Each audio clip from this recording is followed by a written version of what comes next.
Welcome to Albion TV presents the AO Daily Show, your source of real news in an unreal world, keeping you up to date on the latest news, events, and the great community of Albion Online.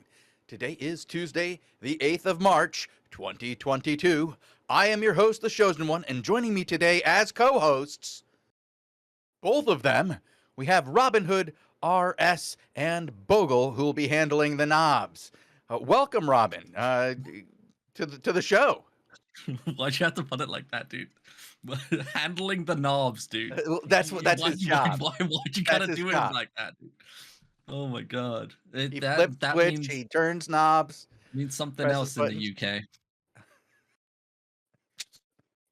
So yeah, I'm sorry, I threw you off your intro. So yes, I am here to do the Daily Show. I will be here Tuesdays and Fridays going forward for season 15. Bogo, like we said, is in the background, so he will Oh, be I'm reading all I'm the here. news posts. You There he can hear is. me. Yep. So you don't have to put up with me and Shozen reading stuff, thank God. That will be down to Bogle. We got to put the professionals in charge of Oh yes. reading. Oh yes. Um. So yeah. I guess. I don't know how this goes here, Shozen. You gotta lead me in. Where do we go from here? Well, we usually do a little bit of small talk, just like we're doing now, and then we move into PSAs. And today's PSAs are as follows. The AO Daily Show and Albion TV in general just got a fresh coat of paint. We are changing a few shows up. As you may have noticed, we just invited Robinhood RS to join us on the Daily Show. And we have this lovely new set of overlays. And in the near future, we will have Twitch drops. Oh boy, it's Mm. happening. It's happening. It is happening. It's happening But, almost as quick as that dev talk. yep. Well, they did announce that the Twitch drops would be coming in March. We can now confirm that is not happening. They have been pushed back. So we haven't got a confirmed release date for the Twitch drops, but it just isn't March, unfortunately. Well, I guess we can say that it's coming with the next update. There is a lot going into it. It is more than just your standard basic Twitch drops, and as it expanded to a larger and larger thing, I guess you could say, we realized it probably had to go with one of the bigger updates. And so, when the next big update comes out, which I have no clue when that is, sometime in 2022, the Twitch drops will be joining it. But Robin, you know what? I think we can go right into one of our bits of news. I know I'm moving it up a little bit, but we might have a much better understanding of when this is happening as early as tomorrow, when the new dev talk comes out with the roadmap. Thank God. Oh, yeah. It's been a long time coming, ladies and gentlemen. Yes, you heard it. Tomorrow will be finally the 2022 Albion Online roadmap dev talk. It is coming tomorrow, so buckle up. We don't know what's in it. So it's going to be quite interesting for us. We will be doing a full breakdown of said roadmap on the Friday show. But yes, very, very exciting times ahead. Tomorrow, the roadmap comes, and we get to see that handsome young man Robin with that fine hair walk us through what's happening. We don't know what's happening. I'm looking forward to hearing, because we've heard some different things come up. We've heard about the Mists of Avalon. We've heard of some different things with castles, crystals, Twitch drops. A number of different things have come up, and we don't know what's actually going to make it into 2022 and what's not, especially what's coming with the next update. We have no idea what's coming with that, and it'll be interesting to hear about that tomorrow. And on Friday, on the Daily Show, we will go through that like it is a Star Wars trailer, and we will dissect that thing frame by frame and find out as much as possible. And all three of us will be here once again on Friday to go over that. But that's not the only news we have today. We had a very big patch come out over the weekend. But before we get to that, we need to hit a couple more PSAs, Robin. Indeed. The Keeper Challenge has returned to Albion once more. Started obviously last week when we were off on our break.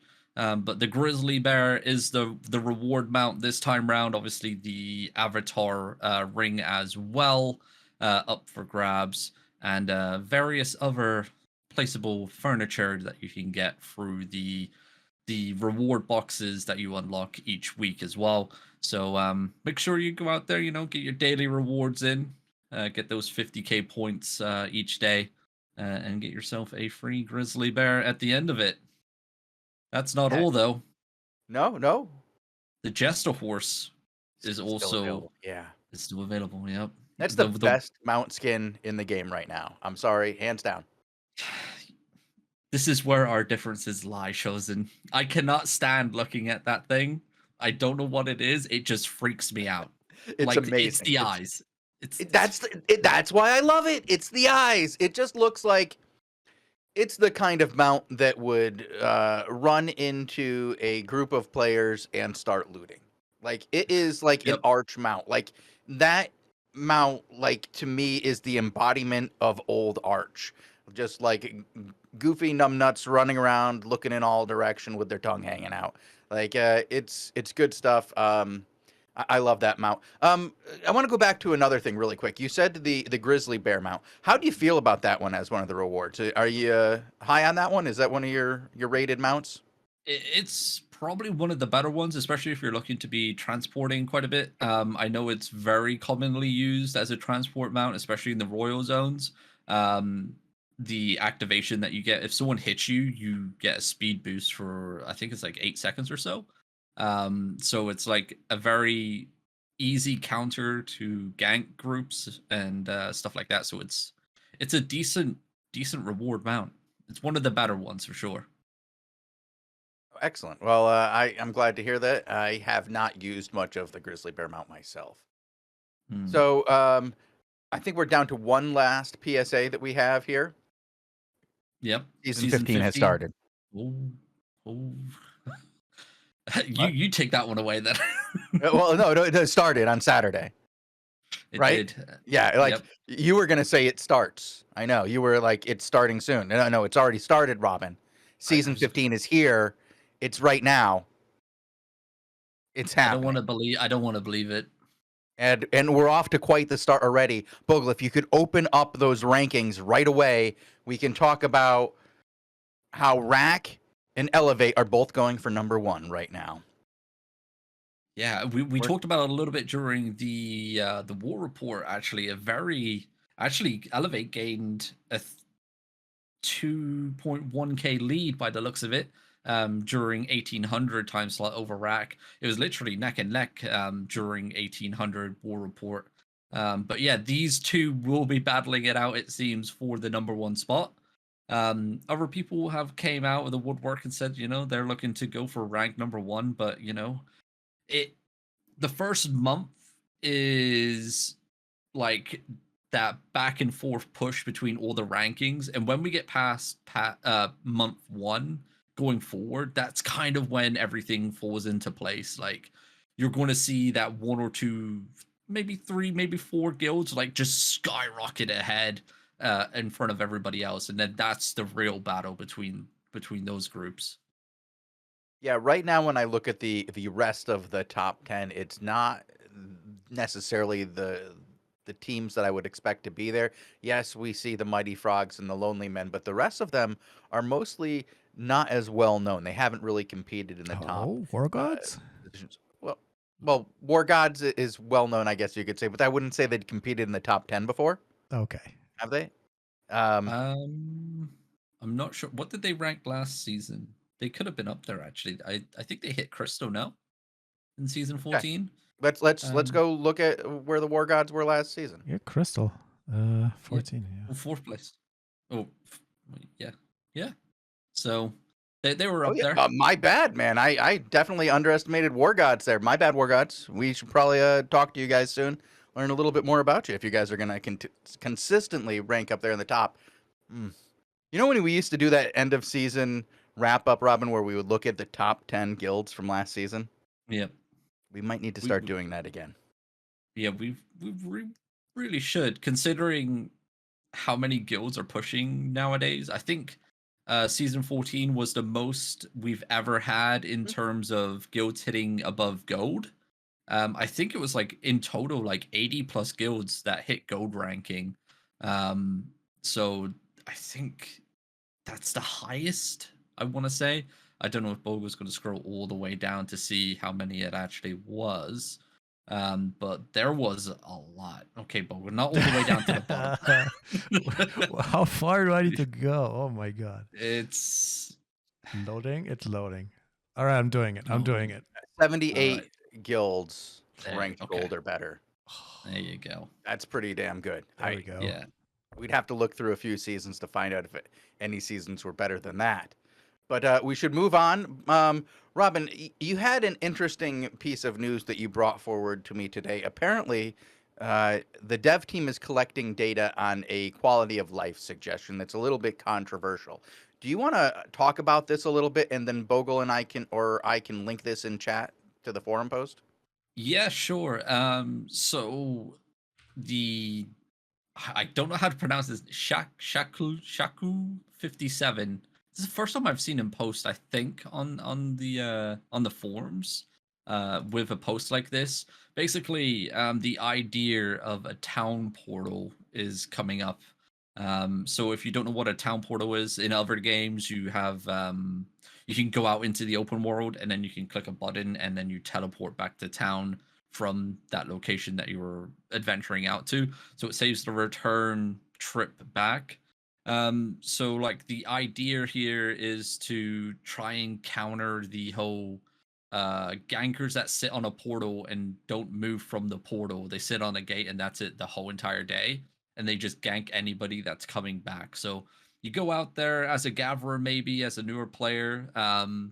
You go out gathering for maybe an hour. You get 100% on your carry load. You're like, great, maybe earned like 5 mil. You come back, you coming through into the portal, and then bang, you get ganked straight away, and you lose it all. So you lost probably about an hour and a half worth of gameplay experience, and that's what they're trying to solve here. Um, Very controversial. I at first wasn't a fan, but the Yeah, we more and were. more that I read into it, and how Korn's explaining situations and stuff, I'm starting to side with it. Maybe with a few tweaks here and there. Yeah, we were talking Um, about that quite a bit before the show, how like it does have a lot of initially knee-jerk reactions of absolutely not. Like mhm, the point is that you want people wandering around in the black zone with stuff. You don't want them just going out there and easily having a safe way to get back. But we talked about this a little bit, and if people don't have to go back the same path, right? That doesn't necessarily mean they're going to spend less time out there, because instead of spending half the time coming back, they'll spend more of their time out with larger loads. Then when they fill up, they'll be going back, and there'll be time where a lot of gatherers don't necessarily get full loads or even remotely full loads. They tend to get enough that they feel is worth bringing back and then bringing that back. If you take away some of that downtime, there'll be more uptime for gathering and maybe an incentive to even gather more than you yep. normally would before returning back home. And depending on how they balance the portal itself, like I don't want to see it just be like a I go Free invisible, teleport. run around a corner, teleport home, right? Yeah, That's not a a fan. terrible idea. No, no, Um, no, no. One of the ideas that you brought up to me was the idea of tying the ability to teleport back to town to gathering fame.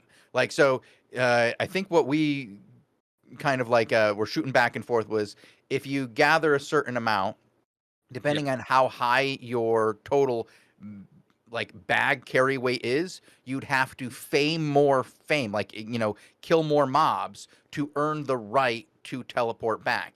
And the more you had in your bags, the more mobs you would have to kill in order to earn that right to go back. And that was so that you you have to do more than one type of content. You have to be out there engaged in the environment. You have to do something to earn the right to go back home. And it's dependent based on how much you want to bring back. And I think that's a really interesting way to balance it out and get rid of some of the cheesy things that you brought up before. Do you want to talk about some of those like cheesy ways this could be abused if it Yeah. wasn't like some kind of tie-in to something else? So like one of the major things that probably stand out right away is the whole, like in ZVZs we have the ratting situation where people were just scurrying through loot bags that get left behind by like the large scale fights that are happening. People, can walk away with 10, 20 mil worth of gear like in that time frame, and then if they're able just to leave the zone and then go hide in a corner and press a button and teleport back to the city, then they just transported 10, 20 mil worth of gear for free that they just ratted from ZVZ. But that's not what this is trying to aim at. Is the aim is to help solo people or gatherers and stuff like that, make it back with their loot that they just spent an hour actively playing the game to receive. Right. So if it gets tied into an activity bar through like fame gathering, like when you gather, you get fame, so it unlocks it at a certain percentage. That takes away the whole ratting issue. It also takes away the potential issue that could get abused when large Zergs could use as a teleport feature to control Right. You don't two want. areas of the Yep, you don't want Outlands. that. Power projection, do not want that. Definitely do not want that again. Um, so there's some things to work out, and hence why they are looking for feedback on the topic itself. So definitely head over to the link in the chat there and let the guys know what you like, what you don't like, what you think needs changing on the subject. And yeah, they're definitely open to feedback on it. It's very controversial. I spoke to Korn. He knows that it's very controversial, and that's why they're gathering the feedback from the community and going forward from there. This isn't 100% it's happening. This could get scrapped. They've done it in the past where they've scrapped things in the past where massive backlash comes in. So it's not a done deal. So definitely go make your voice heard. Yeah, absolutely. Go to the suggestion forums. Let them know what you think. The link is in chat. And if you have suggestions on this and ways that you think it could either be abused or ways that you think it would be beneficial to you as an individual or to anyone else, go ahead and let them know. And the more independent thoughts that we can get on this, the more likely it is to be successful in the end. Definitely. And that's the key, right? Making it balanced, making it worthwhile for everybody, and not coming out broken and then it getting abused, and then we down that slippery slope of trying to fix it when it's already live in the game. That's what we don't want. One last bit of news that happened in the past. We have to mention that last weekend was the Crystal League Championship for Season 14. It was won by Bengalis, a team that we had been watching throughout the season in a couple of different forms, but their story and how they went through the tournament is absolutely just amazing. They lost to Cargera on the first day in the first round. They were the very first matchup we watched that day, and they lost to Cargera, the winner of more CLCs than anyone else. Just a general Crystal League dominator, that team right there. And they ended up having to face them again on the first match of the second day, took that to 3, took the next one to 3, and then had to win 2 best of 3s to win the CLC. It was an absolutely masterful performance from these guys. But here's the thing, Robin.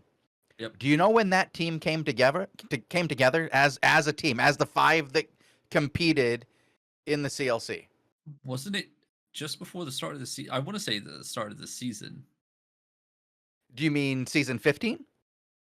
Season 14 at the beginning. No.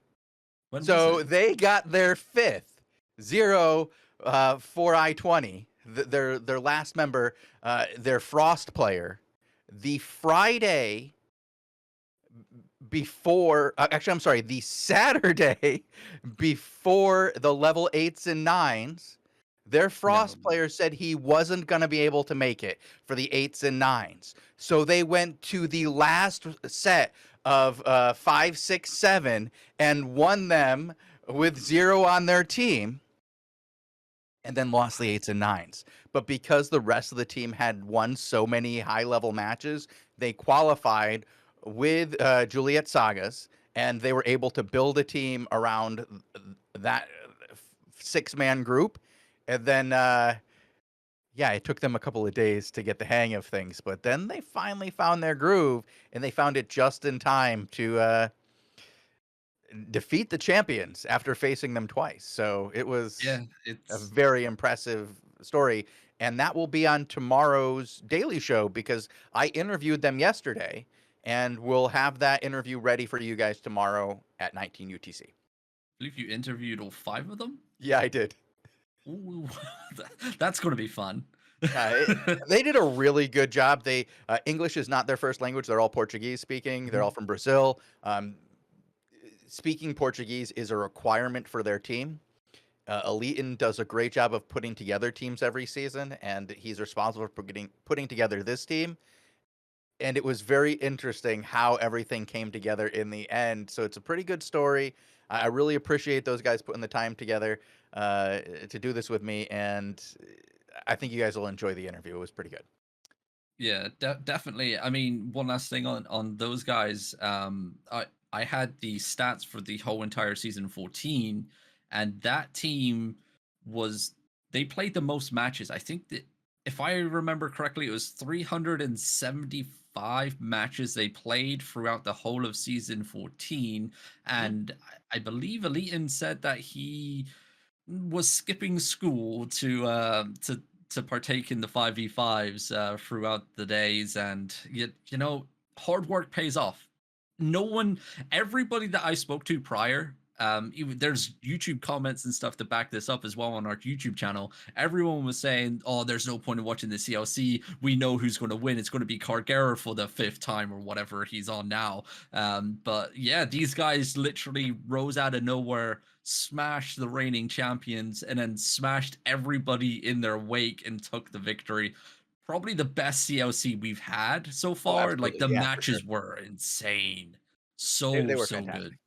good. Yeah, we had so many go to the third match. It was really well done. Like I said, the finals, in order to win the finals from the losers bracket, which they did because they lost that first match on the first day, you have to win 2 best of 3s against your opponent. And it was actually the team that they modeled their progress after Team Mitos, who these got the team they no pain no gain played in the semifinals, or not the semi.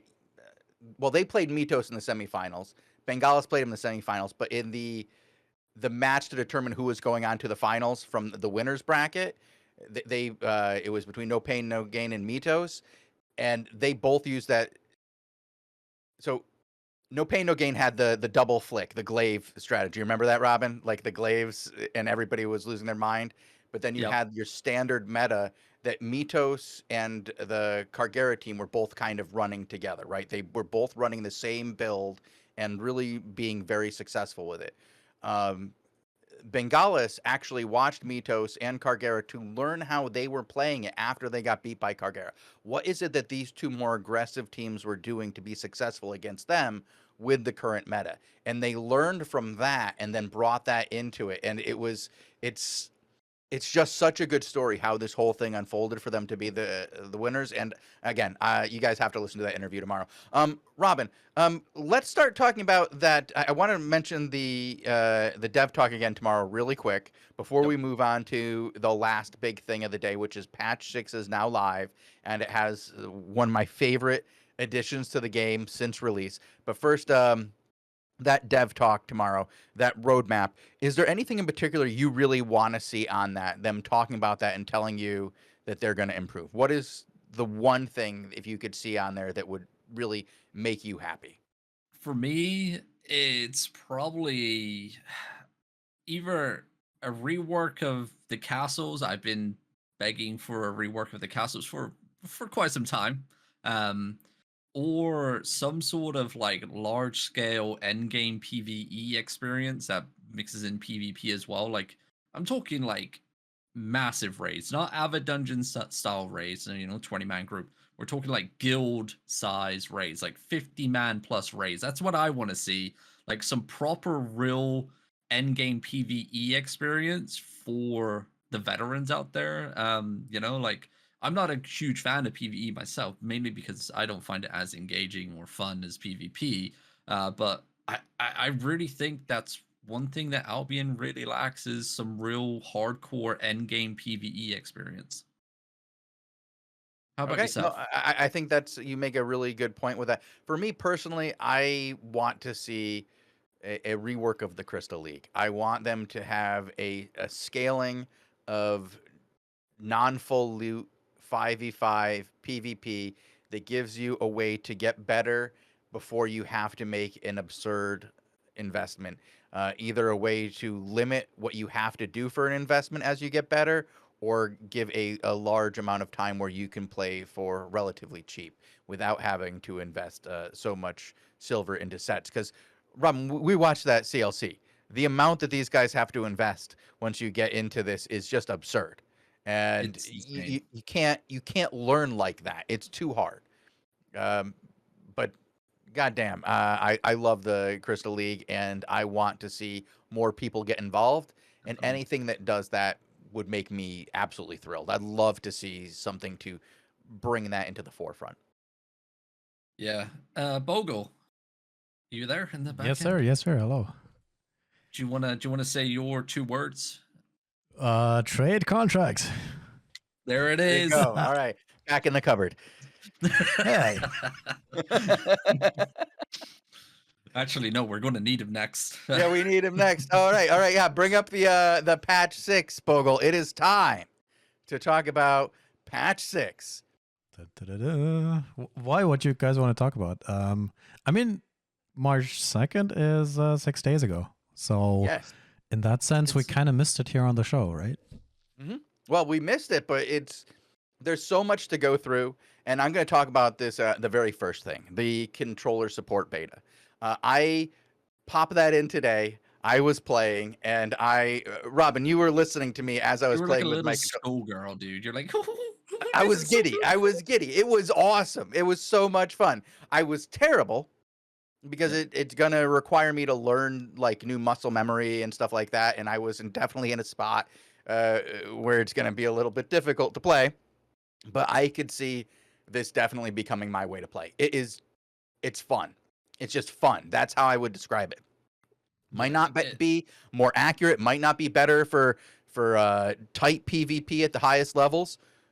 Maybe. I don't know. Because like the control you have over your little dude, so much tighter. Your ability to move him one step to the left, one step to the right, get exactly where you want to be without over clicking or accidentally misclicking. There's none of that. It is a little tricky to aim the right stick. This is a very early beta, and I imagine that there will be scaling on that for how fast you want it to go. And I want it to go a little bit faster. I want mine to be about 10 to 15% faster than it is now. But damn, is it fun. It feels fun. Like I knew it was going to be fun. I had been telling the devs that, all the different other games that I was able to play on, controllers that are like Albion and how it would be great. Yeah. They did better than I expected. Bogle, can you do you have it available to show us right now? I can try a little bit in the background. So I mean, there's two important things to remember. Right now it's as you mentioned, it's a testing environment, right? So you have to actually enable it with chat commands first. Mm-hmm. I don't know if you guys can see it if I do this right now. Controller on. Nope. Let me restart the client. Because still beta. There is some issues I've been noticing when you're just trying to switch it off and on again. For me, it worked when I restarted the client in that sense. And I've also noticed when I was playing around with it that, I'm not a controller guy. I don't have the muscle memory at all. I am 100% PC keyboard mouse, and in that sense, I've been struggling a little bit. Logan, did you find out what RT means? RT. I think that's like the round table, right? Well, there you go, ladies and gentlemen. We do have a keyboard and mouse player in our midst. Yes, You turned off there. Did you mute yourself? Robert?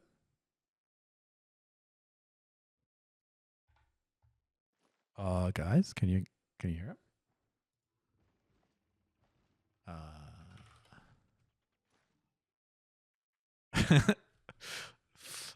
I hope he reads chat, guys.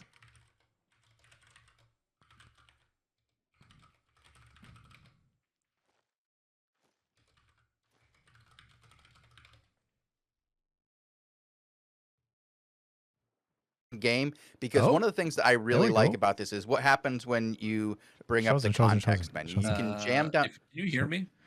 I can hear you. Bogul cannot hear us. I just you just came back like a second ago. So when I was starting to talk about when I finished my thing, you guys went mute, and then Robin was doing a 1-minute spiel on his own, and then you just came in. Oh boy. Okay. So no one heard us ripping you about not knowing what the right trigger was? No. And my Okay, controller doesn't turn on. I don't even know if we. How do we go back into that? Bogul doesn't know what the right trigger is. Like on the control. Right trigger. Oh, this one. I'm triggered by this. It doesn't turn on from the Shozen. I restarted the What client. It doesn't let me controller on. Space on. Yeah. I'm even copy pasting. Doesn't let me. For me, it worked. In there? It did. Stupid betas, man. God darn it. Well, one of the things that I really liked about this was the context wheel. So you jam down on the right stick, and it'll open up a wheel that you can then spin around, and it'll give you a lot of the important things that you'd normally go to click on or hit like a keyboard button for, such as inspect or inventory, destiny board. All that kind of stuff is available right there by right-clicking, and it would be insane to put every one of Albion's menus on that one wheel, right? Robin, that would be too much. That would be way too much. Way too much. So what they did was they put like your standard tab bar on the top, like that you get for most console games, where you hit the bumpers, left and right bumper, to scroll between them, and that takes you through different categories like social and activity and options. So you can get to all the options, but it's available through that same wheel. So you go through different topics, and then the wheel itself offers all the different specifics, and it works really, really well. I was really impressed by how quick I could get to the map and stuff like that. It feels much more functional to me as a daily play style than I found mobile to be, for example. Like mobile was slimmed down in a way where like the daily play, I wasn't really going to switch over. I'm switching over to the controller. I'm going to play Albion on the controller probably 90% of the time now, unless I'm doing very specific things. And certain, I'm probably even going to change my weapons based on controller support. So I'm playing something a little bit more controller friendly, because it was brought up in chat that landing the skill shots are not always easy. Like playing as a Frost player would be hard until they speed up that right stick. You need it to be, probably for Frost, you probably need it like 25% faster. Sarge asking for VR integration and support when. You can do it now.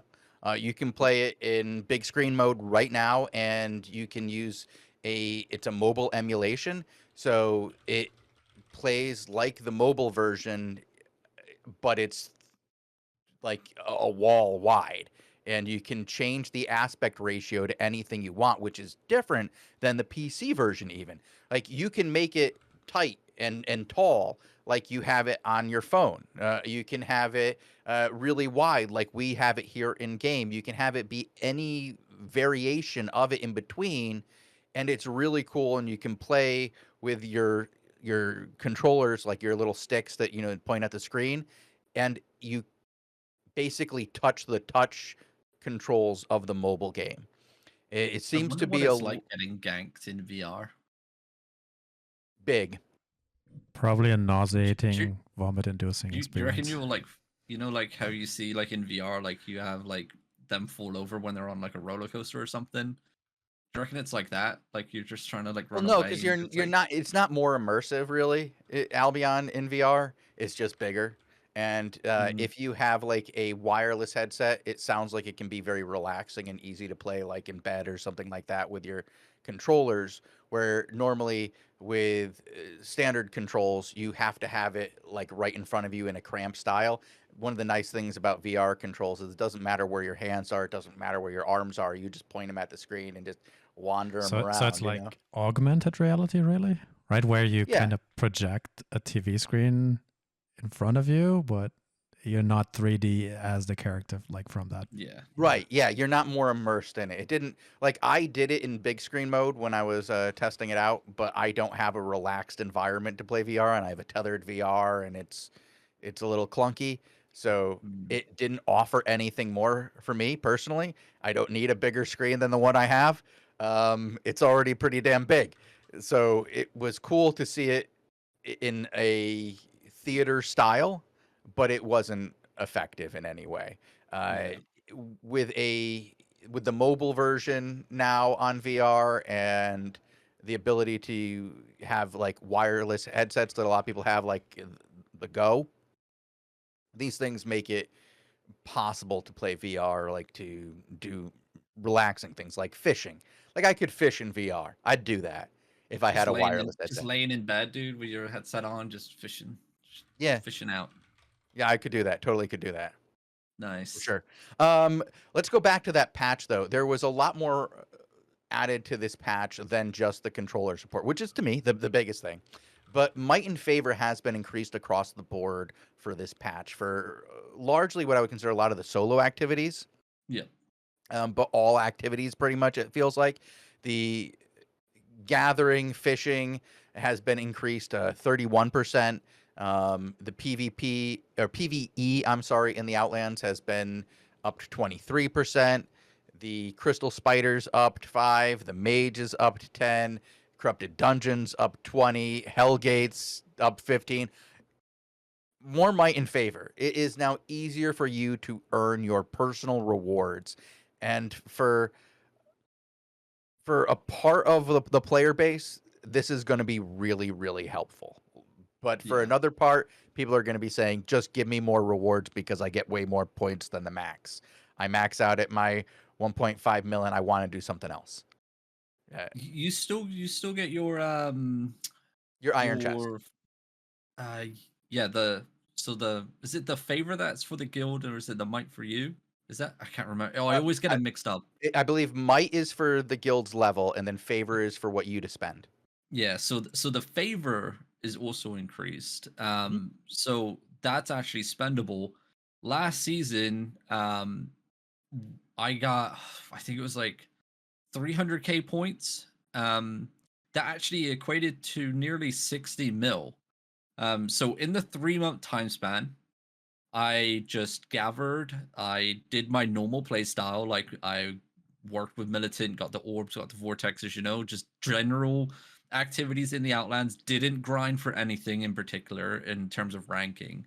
Got all those points, spent those points. So 3 months of work was able to afford and pay for 6 months of premium, and I still had another 10 mil silver left over. Not too So shabby. it for the people out there that's wondering if it's worth it to grind and do these activities and get your favor 100%. If you're looking to buy premium via in-game silver, that's the way to go. Pay for the chests, don't do anything else. The chests are the way forward, and you get massive fame as well. And you're talking about the Conquerors chests from the Yes. mage here in the Conquerors Hall? Yeah, they're 5,500 each, I believe. Tier 7. There's also a very, very, very slim chance of you getting a mammoth pup from one of these as well. It's 0.05% chance of rolling and hitting one of the mammy pups. So I can't remember. I think it's either 20% or 30% chance of rolling onto the pup drop table for rare mounts.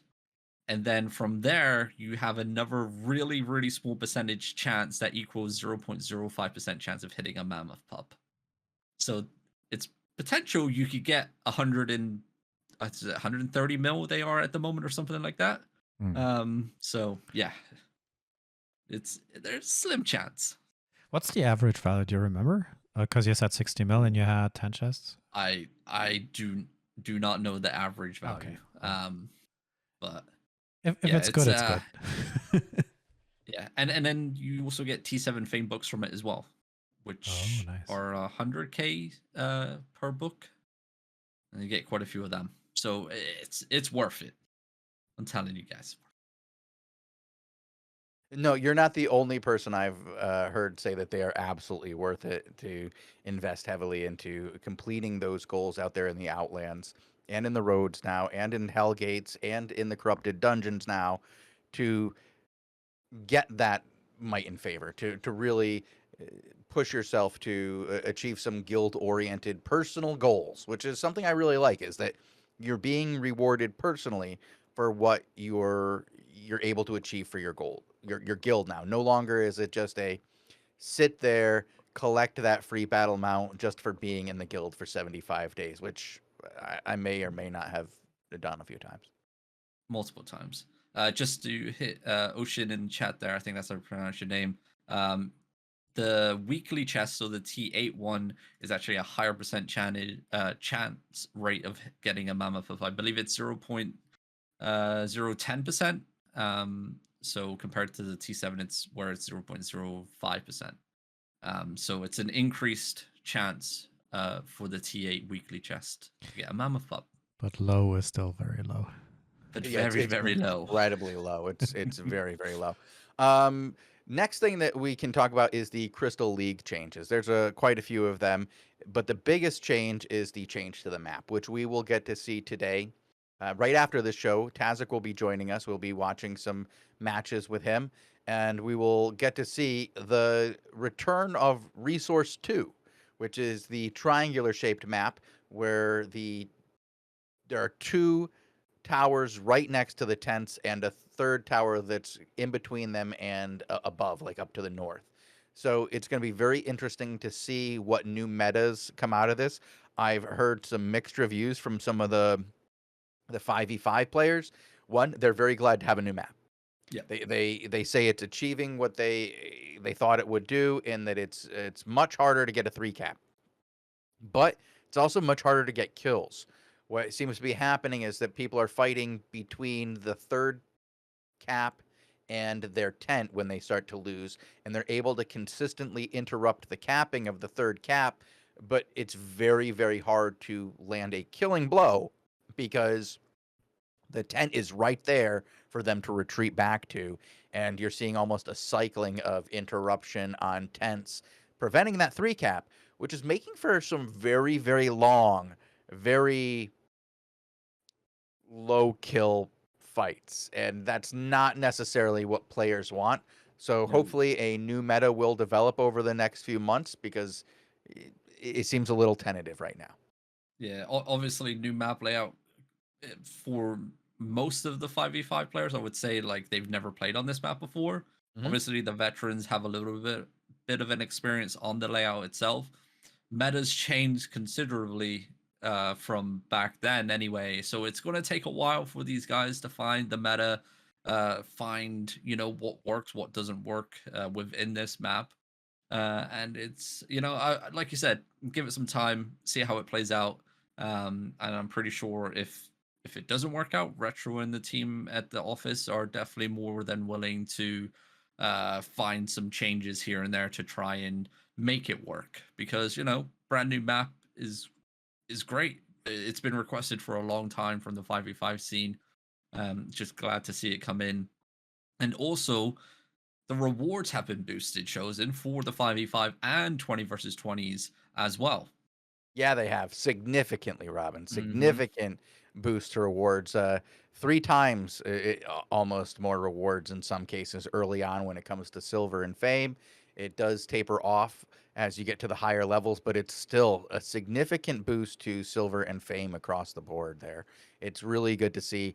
The lower levels were definitely not giving enough, and players were having a very hard time getting out of them. There wasn't enough incentive to move on to the level 2s, 3s, and 4s. I think that there's a little bit more incentive now, Robin. Oh, 100%. I've been seeing it just within my guild alone, where I've got multiple people playing both 20 versus 20 and 5v5s now. And they've been posting their rewards. It's some decent rewards. I believe today one member got like 2 mil from his reward chest, plus all the untradables of loot bags and fame tomes. So yeah, it's worth it to do now. Just got to find a team and find a group to play with that's willing to get in there and get involved. And yeah, it's getting there. It's slowly but surely we're getting there.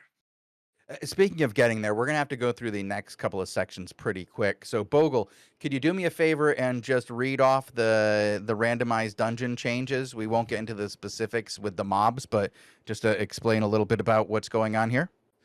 I mean, the TLDR is that these can be enchanted now, right? Like your weapons. But since the update, the static dungeons have a, with the permanent placement in the open world, upgrade at random times, offering increased rewards. And these now affect the randomized dungeons as well. Of course, all tiers and zones, solo and group dungeons.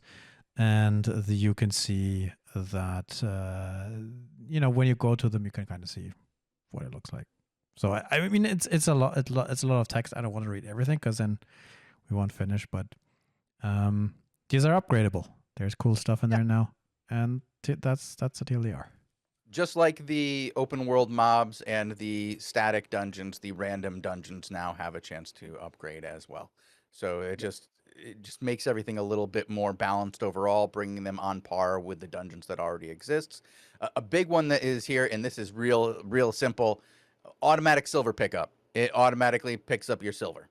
Amazing. There you go. Done. Party marker improvements. Party markers on players no longer go away when you zone or when you die or teleport or anything like that. They now stay on you, which means in the beginning of your raid now, people will put the markers on and they'll just stay. And that means people will use them, because right now, it's a pain in the ass to put them on every time you zone. People just choose not to use them. They are not being used, but they are so incredibly helpful to a ZVZ. And I imagine that we're going to see a lot less X's over heads now that people can just throw up their marker over their head instead. Yep, definitely. I mean, party marker improvements have been called for from the ZVZ community for some time now. And I think everybody's happy to see that it now sticks when you go through multiple zones, and when someone dies, no more zoning in and going, Mr. Shockcaller, where are you standing so I can mark you? And then you literally spend 5 minutes looking through 200 plus people trying to find your caller to mark him. Not fun. I don't even want to think about it. Okay, moving on. The hideout under attack state. Now there's music that plays when your hideout's under attack. Right? That's Yep. pretty much what it is.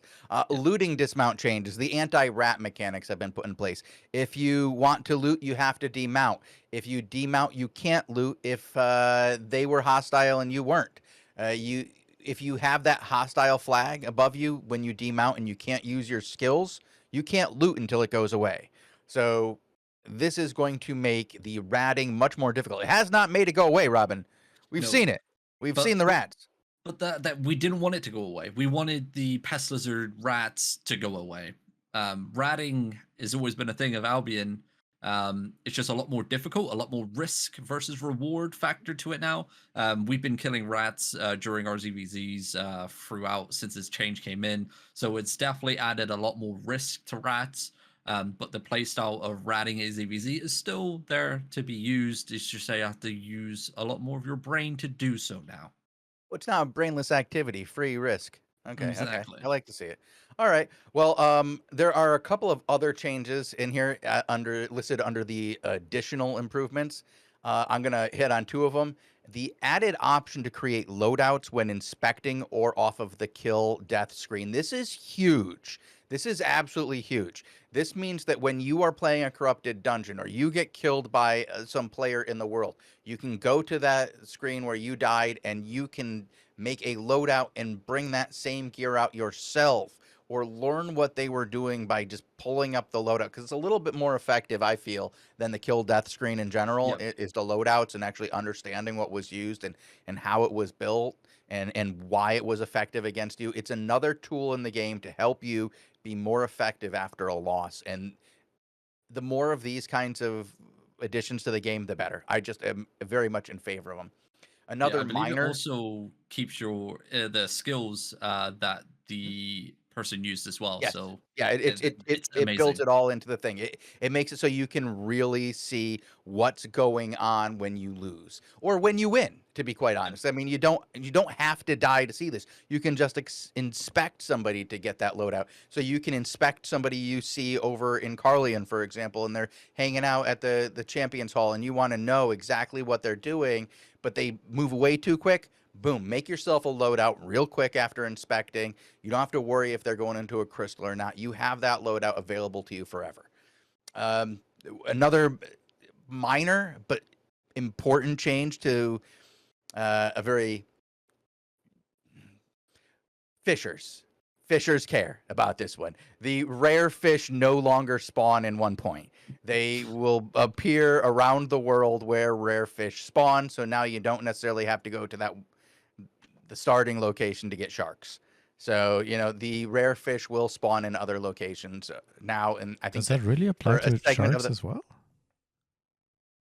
it I says believe so. rare Yeah, fish yeah, yeah. are But no For longer them. restricted to biomes. yeah, yeah, yeah. That's But what the that's sharks were. They were restricted to the saltwater edges true. on the biomes, and it was really a pain in the ass because the only place you could really get them were the starting locations, and that limited the other fish that you were getting. So to the point where you were really gambling. It I'm was a true going gambling Albion state. technicality because I think the classic definition of rare fish is the one that's not the default ones, right? So I'm just like, Oh no, Bogle might be right on this. I don't All right, know. I don't even want to know right now. I'm moving on. Moving on. Okay. There's I, additional combat changes that we're going to be coming in, but how we're can not going you to talk. how can you ignore two of the other major ones in that Which ones? list? Which ones? Opening treasure chests now always requires a channel, even if the chest has already been opened by another player. Okay, that is The big. ratting of the Ratting rest, of the chest. chest, Yeah, it just yeah. it's most triggering thing. And also the treasure mobs for animal hides, even if they are killed, the icon stays on the map itself. Mm, mm. So lever gatherers, you now know there is big hide nodes on the map, not just someone's gone and killed it for a chance of a pup and left the dead mob on the ground and not skinned it, and you don't know it's there. So two big ones there.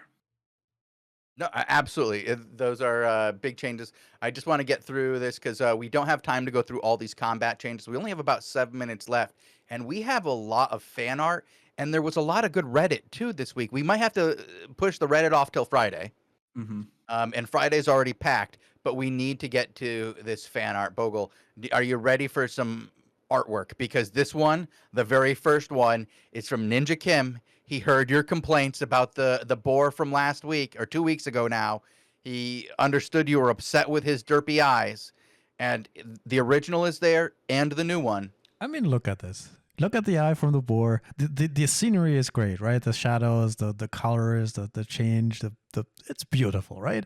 And then you go look at this. What is this?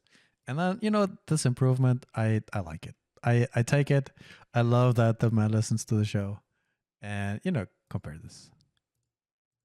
So you like the one where the eyes are closer to the center than when they're out to the farther. The second You're one. saying I like the second one. Also, I which think one's the Yeah, second one? The audience doesn't know which one the second one is. the one I'm showing second. Like, that's the first one. That's the second one. And I think he even heard me saying it looks like a wooden log at the snout. So I was yeah. Yeah, he It did. He does, fixed it the does. snout too. He Yep. fixed the snout too. like, yeah, I He like was like, it. okay, I'm fixing the snout. I'm fixing the eye. Mm. He was definitely willing to accept your criticism and fix it. Thank you, Ninja Kim. We appreciate you. Now we have a little bit of an interesting sketch here. This is Bridgewatch and Carlian beat down Martlock. I think that one is on Discord, right? Yeah, that would. Well, there's a link for it. Yeah, but it's on Discord, Chosen. Does that work again, guys? You Oh, should be able to open it. yeah, you can't. No, Nope. Oh, wait. I can't. That's what I get. I get like Yeah. Oh Oh. no. Well, we can hit up Oh. the two on Reddit. Yeah. Okay. We will look at the rest of that fan art later in the week. the Dungeon Warrior Photoshop one. That's nice though. I like that Yeah. one. I like some of these Photoshop ones. I dabbled in a little bit of Photoshop, messing around as well. With my Grovekeeper, I actually made it into my mouse mat that I have here, my big one. It's fun. Fiddling around with different layers and stuff, and making things shiny and glowy effect. That's cool. It's cool. I like it. Well done. Okay. I believe he's got another one there as well. Same guy, the Undead Oh. Mage. Oh. That's cool. Let me center this. Okay. So, which one of you guys is going to try to read his name? Katsuku. Katsuku. There you go. See? Katsuku. Katsuku. Or you go. Katsuku. One of the two. Okay, that's not what I see here. I got BEC. Yeah, I put down the Reddit name on there because I didn't realize that he tagged himself in the actual Yeah. thing. Yeah. Oh, There that you one's go. really cool. I didn't see that one before. That the undead one is really nice. Yeah, I like the background, the mood. It's very fitting. Very nice. And unfortunately, I think the rest of these are Discord, Bogle. I had this one loaded up already before it went down, so we can look at the Himeota one, which is I think some undead bloodletter thing, right? That one. Well, I believe it's a Camland themed, like the dungeon itself, the undead themed. Nope, The I have green I have the and next one already.